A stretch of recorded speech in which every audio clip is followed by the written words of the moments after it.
This is our first lecture on Rawls. Um, we're going to spend at least 2 sessions on Rawls.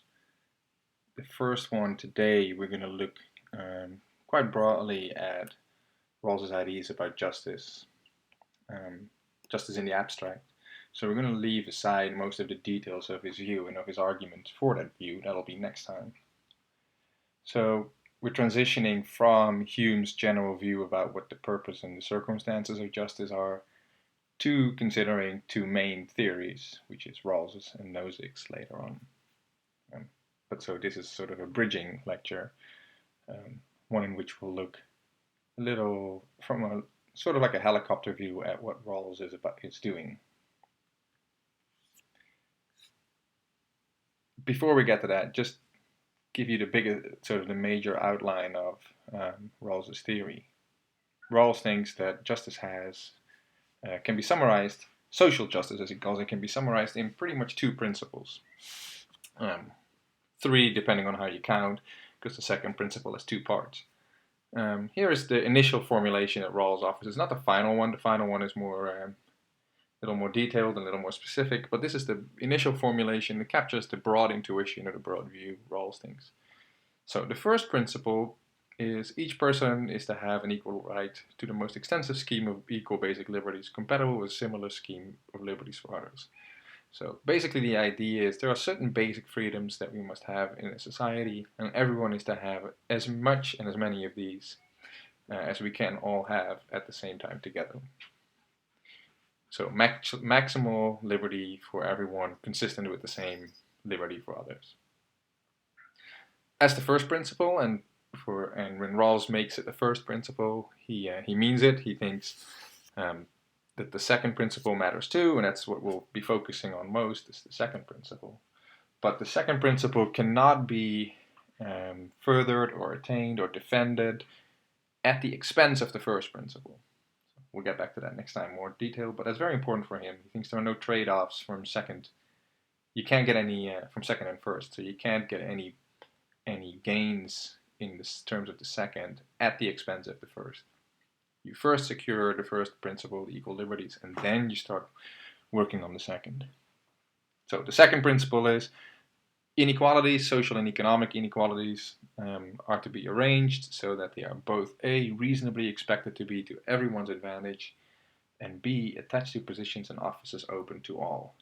So he thinks it's okay in a society like ours for that to be inequality, as long as that inequality is good for everyone.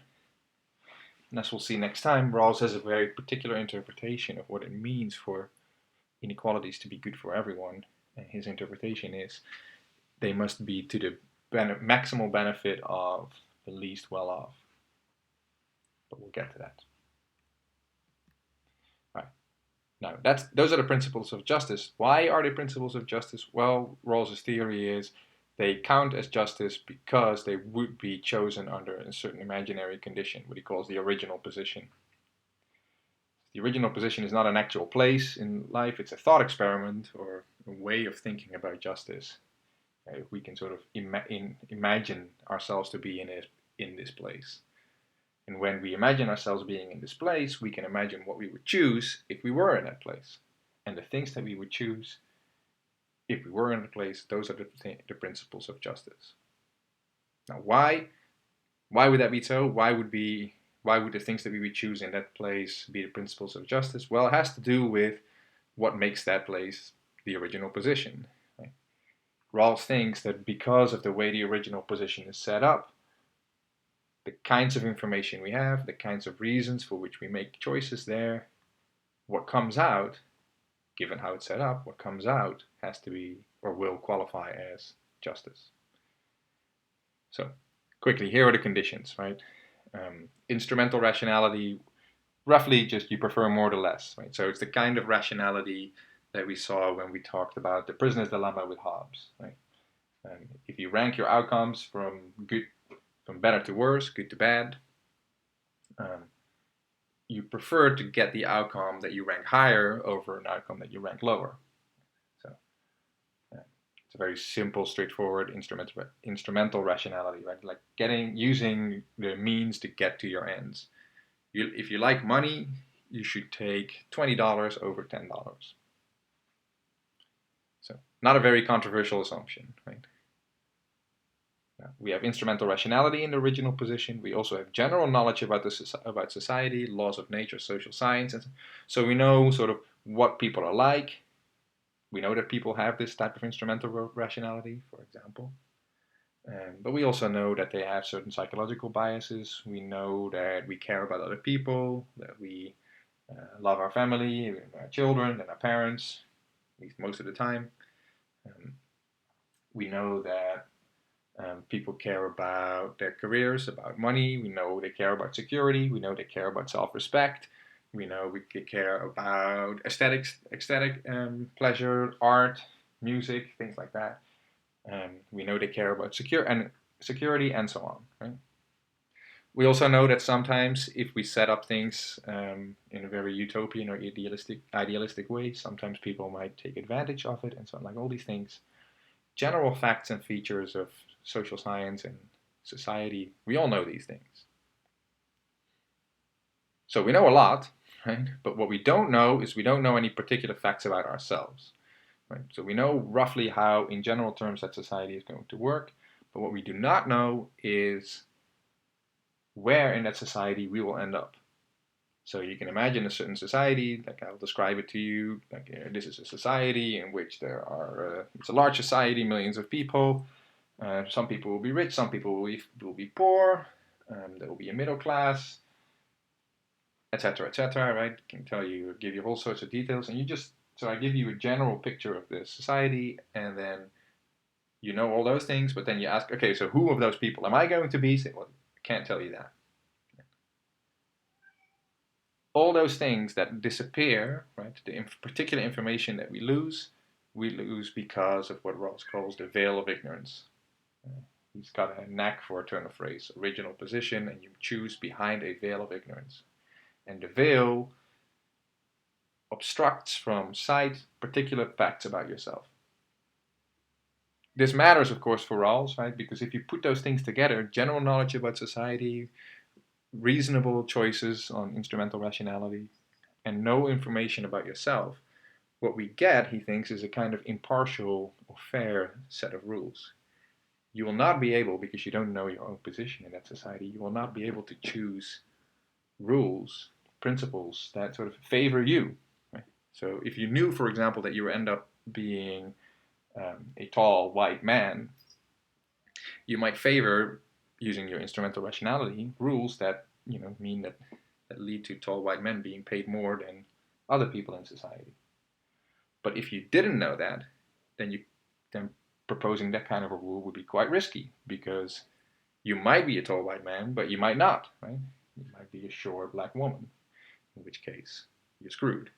So you wouldn't choose those rules, Rawls thinks, and that means that when we choose these rules behind the veil of ignorance, there's a kind of impartiality and fairness that these rules get, and that makes them good candidates for rules of justice. Okay, so that's the general view. The fourth element is what we call mutual disinterest, or mutual disinterestedness, sometimes Rawls calls it. The basic idea here is that we care about our own outcomes, but we don't care about other people's outcomes. Right? So I don't choose rules because they would be bad for you, for example. Right? We don't choose rules because we care about how, we don't insist, for example, on equality because we think, well, but if we have inequality, then, unless I'm at the very tippy top, some people will have more than I do, and I can't stand the thought. Right? So that's a bad reason for choosing a principle of justice, Rawls thinks. And so you got to have this type of mutual disinterestedness. We choose for ourselves, but in a fair and impartial manner. Okay, so here's Rawls's idea. Right? This kind of a choice, the choice in the original position, made from behind the veil of ignorance, reflects only certain things that we all share, the general knowledge about society and our instrumental rationality, the things that matter, right? Things that we care about. And so once we choose on those grounds, on grounds that we share and for reasons that matter, then we can rightly be held to those rules. Right? And he thinks that is a form of social contract theory Alright, in the reading questions, I asked you to reflect on the distinction that Rawls draws between the concept of justice and a conception of justice. So we're taking a step back now from Rawls's own theory, stuff about the original position and the veil of ignorance. We'll get back to that next time. We're taking a step back now, looking at what is it to propose a theory of justice. Rawls says, well, we have to distinguish between the concept and the conception. So here's the quote, right? It seems natural to think of the concept of justice as distinct from the various conceptions of justice. So there's a distinction, he thinks. And as being specified, the concept that is, by the role which these principles, these different sets of principles, these different conceptions have in common. Rawls's idea is this. The concept of justice is whatever shared features different conceptions of justice have. Think about an analogy. You might think there's a difference between a concept of, let's choose something, concept of a chair and different people's conceptions of a chair. Now, we might have very different conceptions of a chair. If you think about, some people are like a furniture maker, has a very traditional, straightforward idea of a chair. IKEA has a certain straightforward idea of a chair. But then there are certain artists who really push the boundaries of what a chair can be. And they have a very different conception of what a chair is.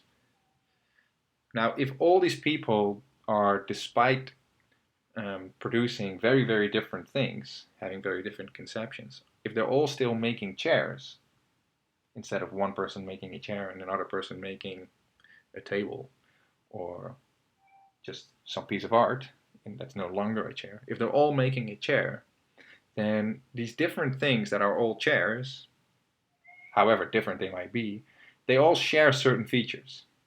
For example, they have to be things that can reasonably use to sit on, perhaps, right? Suggestion.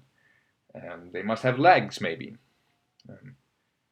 Maybe they have a back support, otherwise they become a stool or something, right? So there are certain features, maybe here are 3, maybe there's only, you believe only 2 of those 3 are correct, maybe only 1, right? There's certain features that all these things that are chairs have in common, and because they have those things in common, they are chairs. Rawls thinks the same applies to ideas of justice. There is, at the very, very abstract general level, a thing called the concept of justice. That's what it is. That's what these different theories of justice, different conceptions of justice all have in common, is something very, very general. And we all have, when we have disagreements about justice, it is because we have different conceptions of justice, just like the artist and IKEA and the furniture maker, different conceptions of a chair. They produce a different thing. But they still are producing different things that are of the same kind. They're still theories of justice. And Rawls thinks is really important because if we have very different conceptions of justice, at some point they might become so different that we're just not talking about the same thing anymore. To make sure that we can communicate, that we can have a conversation that actually makes sense, we have to have at least some shared grounds, this concept. Some features have to be shared, and then we can move from those shared features to hopefully having a useful conversation, debate, maybe find out who's right.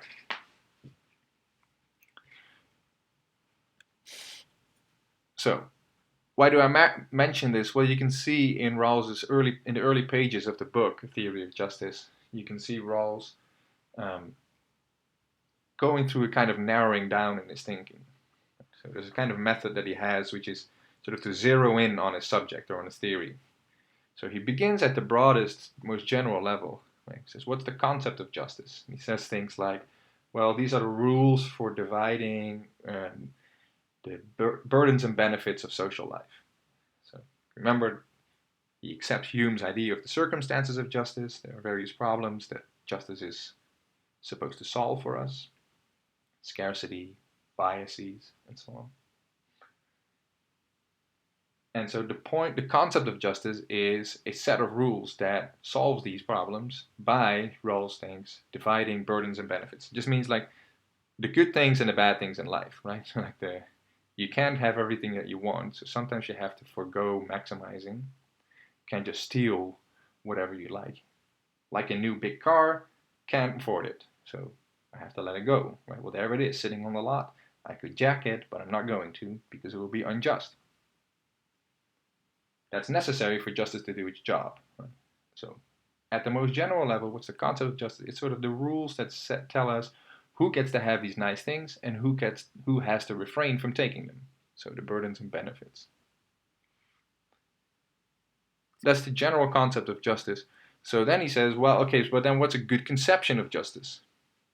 Fitting the concept. Right? So like, what is going to be his particular approach to this? And he has a particular view of social justice, where he thinks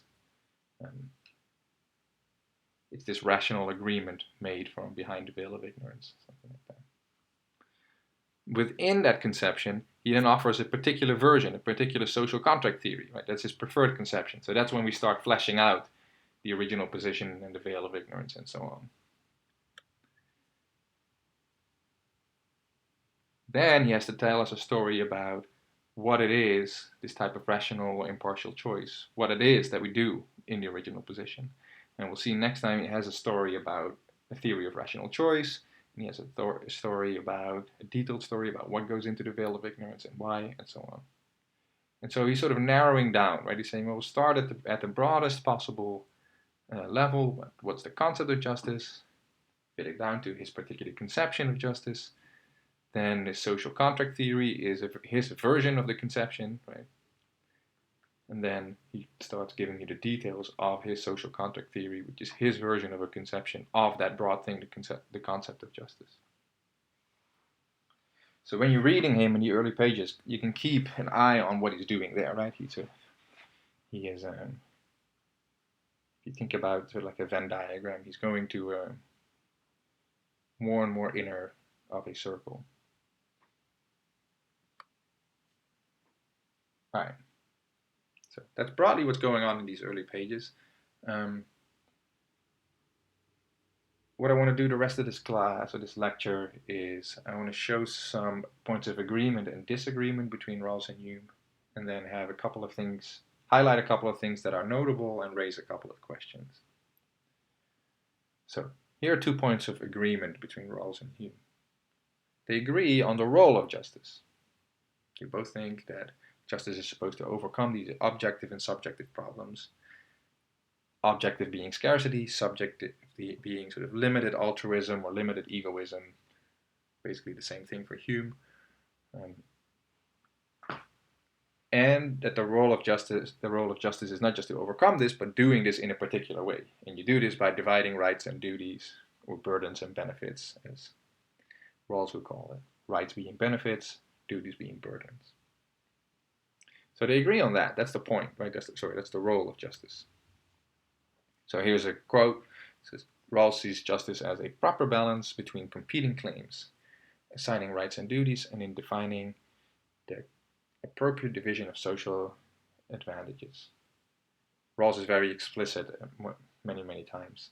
He thinks like life is good, we have lots of stuff to go around, only because we live in society together, just like Hume said.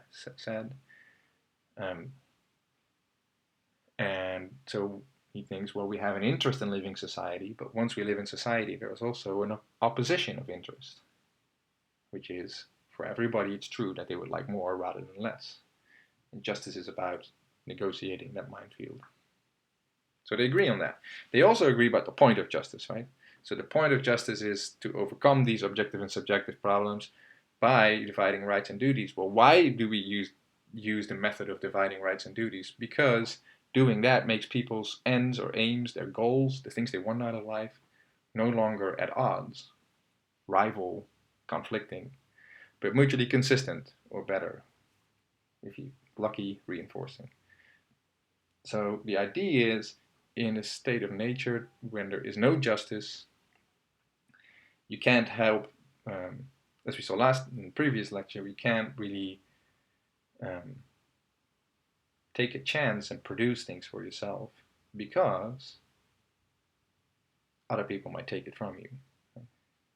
So if they take it from you, then what they're doing is, which, because there's no justice, wouldn't be wrong for them, right?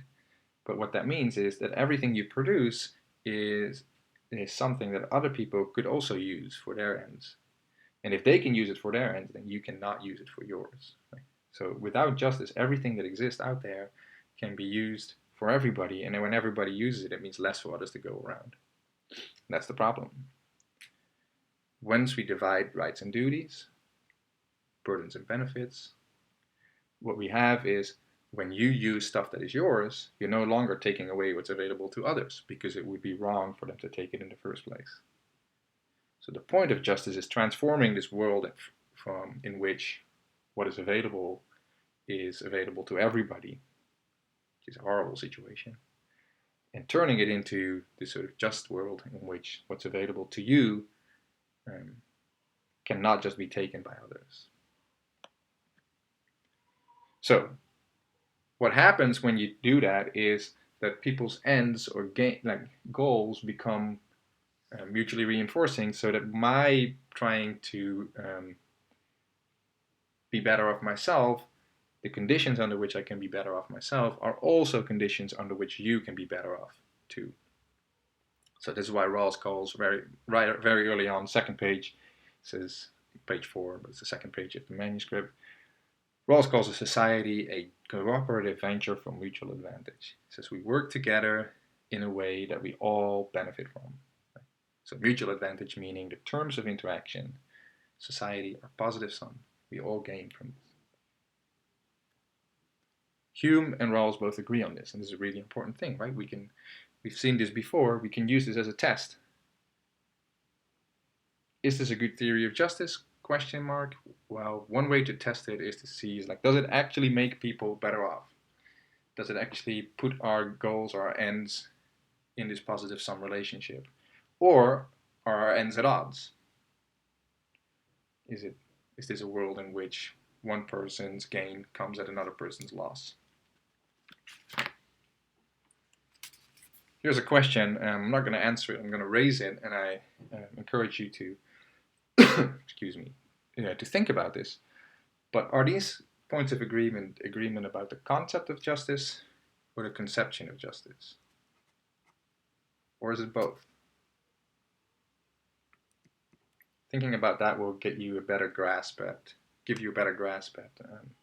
this distinction between concept and conception, and also thinking about what point or what level of the theory these remarks by Rawls apply to.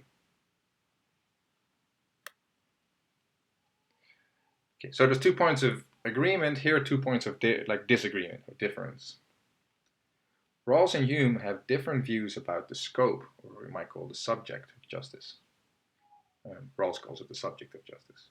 Now for Rawls, these are institutions, but very broadly conceived. So he talks about the basic structure of society.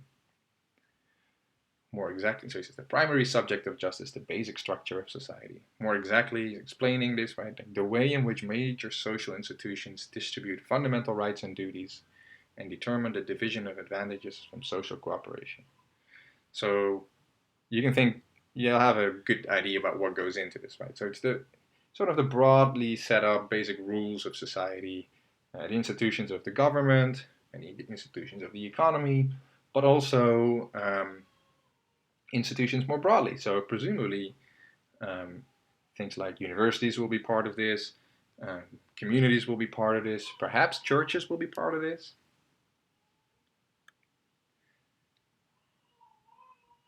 The content, I'll get back to that in a moment, by the way, what goes into this. For Rawls, a whole lot goes into this. We'll see the family actually goes into this too. So here's another difference. The content of justice. What is his theory?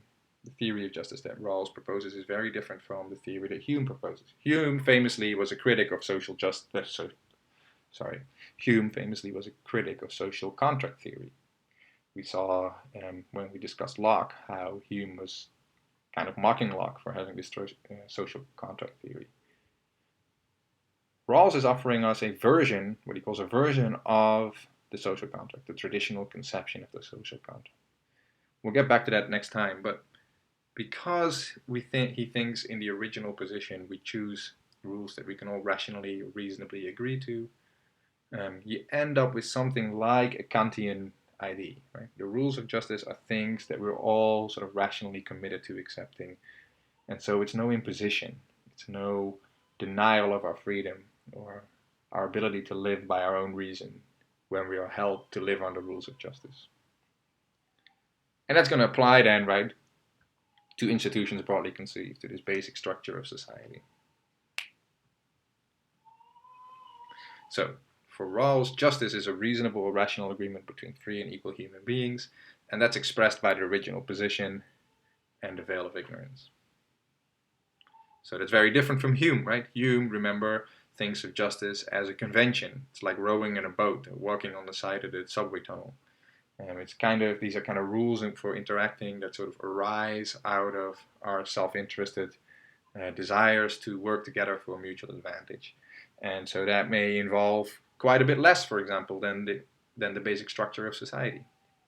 It's not clear that that has anything to do with things like the university or the church or something, right? It has a lot to do, says Hume, with property rights and the economy and so on, but it's not quite clear that it's the same, that you get the same scope out of this type of a theory. So, same question, right? Think about this. Are these disagreements about the concept or the conception or both? Say something something brief. The first point about the scope of justice, it could be either, right? If we're talking really about, if we think that we can derive an idea about the scope of justice from the point or the role of justice that we saw before, if we think the point and the role of justice maybe have to do with the concept, well, it's an open question, but if we think that, then the scope or the subject of justice will be part of the concept too. It's just the kind of game we're playing is a game that deals with X, Y, and Z, according to Rawls, the basic structure. But his particular content, of course, the social contract ID, that will have to be part of the conception, right? By definition, that's his version. That's his particular proposal. Anyway, that's something to chew on. All right. So what we've been doing is trying to give you a little bit of a taste of the type of theory that Rawls is developing, how it's similar to Hume's, and how it's different from Hume's. So I'll end this discussion with a couple of notes and some questions. First, some notes. So first, Rawls, we saw when we talked about the scope or the subject of justice, when he talks about the basic structure of society, he thinks about the basic structure of society as a very broad and wide-ranging thing. It applies to the economy, to property rights, to freedom of thought, freedom of conscience, he mentions, religion, there we go, right? The structure of the family he even mentions, right? All of this is part of justice, and he calls that social justice. So for Rawls, much more than Hume, justice really affects all parts of social life. Some people find this attractive, other people find this a little problematic or potentially disturbing, the idea that theories of justice would have something to say about the structure of family life. It's not clear, right? You might give examples. Some people think that it's obviously true, some people think it obviously false. People who think it true like to talk about, so for example, the division of labor within the household. If you think, for example, that the traditional division between men and women in the household is unfair to the point of being unjust, well, then you're going to think that justice has something to say about the structure of the family. If you want to insist on sort of a traditional liberal, classical liberal division between the public and the private, where the justice has to do with the public sphere and not with the private sphere, so what happens in the bedroom, say, that's your business, that's not something that you can be taken to court for, say, but that the law should have something to say about. If you believe in that distinction, then the structure of the family has to be out of bounds. Right? Rawls takes a very definite stance on this. And you should ask yourself whether you agree or disagree with him. He gives you an argument for why he focuses on these things. It comes and goes rather quickly. But ask yourself this, right? See if you can find it. The basic argument he gives is, he says the basic structure is that stuff that really impacts the prospects we have in life. So basically he says whatever is the subject of justice or the scope of justice is whatever has a big impact on how our lives go. That obviously includes the family, right? Is that a good argument? Is that a bad argument? You should think about this, because it's a very fundamental step or a very fundamental assumption he makes in coming up with what justice applies to. Someone like Hume or someone like Locke will have a very different answer and a very different argument for what is in and what is out. All right, second note. What Rawls is doing in this theory, right, is combining some of Hume's ideas about the concept of justice with the social contract conception of justice. We already saw that, right? He's using some Humean ideas, but he's coupling them with some ideas that Hume himself rejected, namely this social contract theory. Third, here's one of the most famous sentences of this book. He starts on the first page, the section on justice like this. Justice is the first virtue of social institutions. And he compares it with truth. Like truth is the first virtue of systems of belief. So, system of belief might have all sorts of nice things about it. It might make you feel nice. It might make you popular with other people. But if it's not true, then that's a reason to change it, no matter what other virtues it might have. And so it is with justice and social institutions, he says. Social institutions think about the basic structure again, right? And he thinks, well, no matter what good things the basic structure, these institutions do, they might be super stable, they might be really efficient, they might be really old, whatever, right? If they're unjust, they ought to be reformed.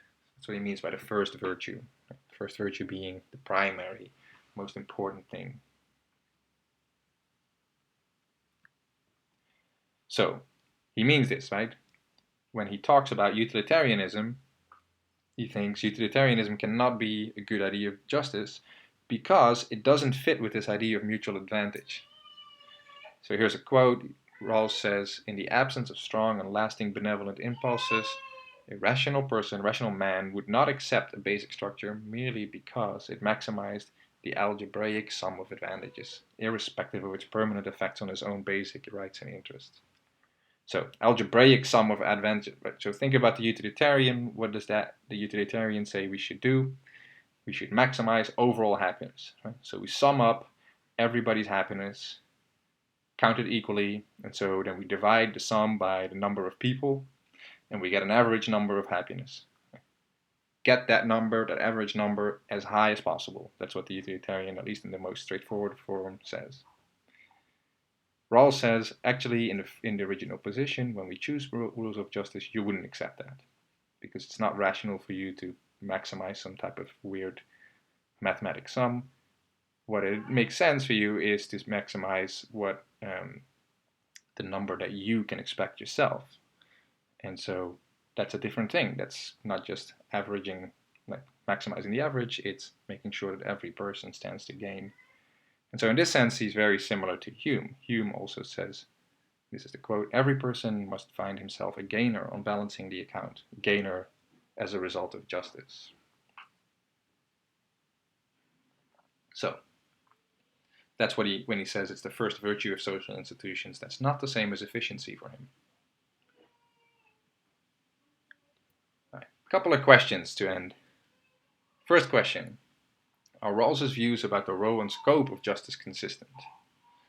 So the role of justice being to overcome the problems of the circumstances of justice, the scope of justice being pretty much all major institutions and rules, including the family, religion, and so on.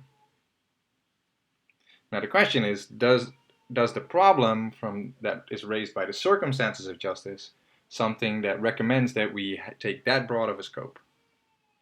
It's an open question, right? I'm raising this really as a question to think about. Remember, Hume starts with the same circumstances of justice, but arrives at a very different scope.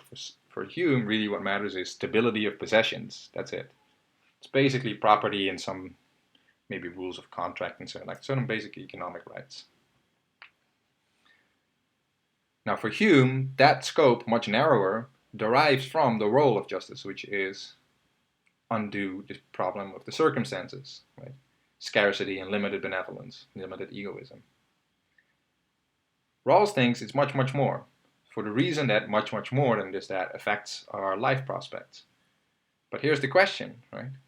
When we move from overcoming scarcity and limited benevolence to, so that's Hume's view, to Rawls's view, which is everything that affects your life prospects, have we changed the question? Are we changing the topic? That's what I'm asking here.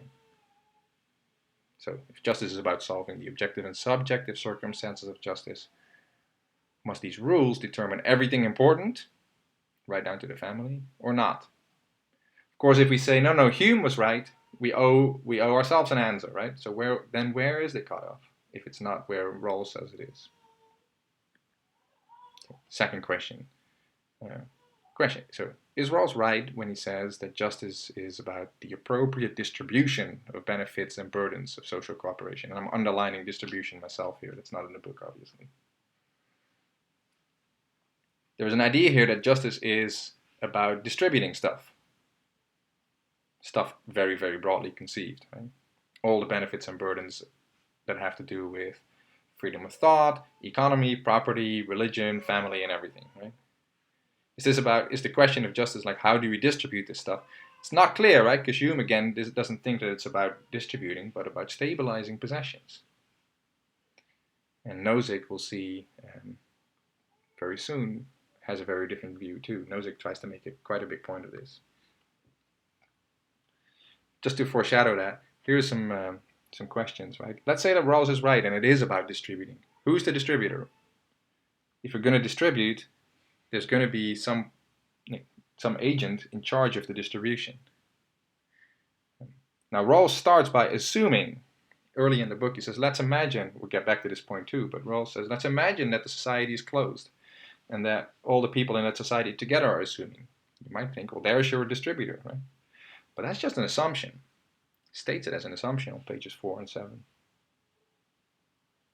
But if the question about the distributor is central to a view about justice as a distribution, can we really assume this? Let's say that we do assume it. What society? Who's in? Like, who are we imagining being in there, right? All Americans, you might say. Well, all Americans like US citizens? Or Americans on the continent North America? Why exactly would the people who live south of the border with Canada be in and people just north be out? Why is that the relevant group? Who gets to choose? And if we bring in more people, maybe the rules that we choose are going to be kind of different.